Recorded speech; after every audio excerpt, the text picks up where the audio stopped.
On this one, we are writing equations, and so you're going to have a problem you've probably been able to solve before in different ways, but we want to write it as an equation.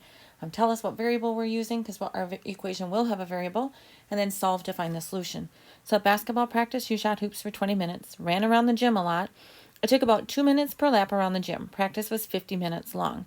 How many laps did you run? Sometimes it's helpful just to kind of highlight the important information.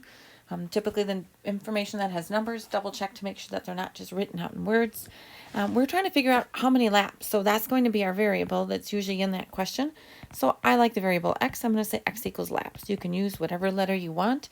Variables must be one letter long. So if I shot hoops for 20 minutes, there's no variable for there because I know it took 20 minutes. I know that each lap took 2 minutes, so 2 times x.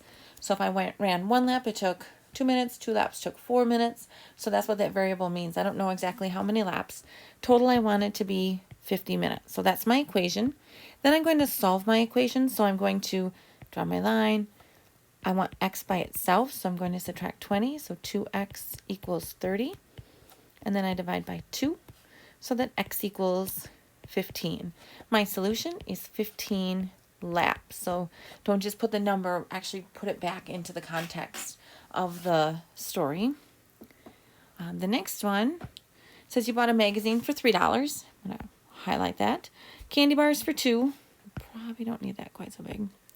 And you spent a total of $19. How many candy bars did you buy? So again, this is what's going to help me out with figuring out my variable in here, is saying that's what I'm looking for, so that's going to be my variable. Again, x is my favorite. You choose your own letter. Don't use like CB, because a variable can only be one letter long. So I bought a magazine for $3. In my equation, it just goes in as a 3. It doesn't matter what it was. And I bought a whole bunch of candy bars. They sound delicious. And I spent a total of $19. So there's my equation. Now I'm going to solve that equation for that variable to figure out how many candy bars. So I'm going to subtract 3 from both sides. 2x equals 16. And then I divide by 2, just using those opposite of order operations. When x equals 8, since it's a story problem, I'm going to say 8 candy bars.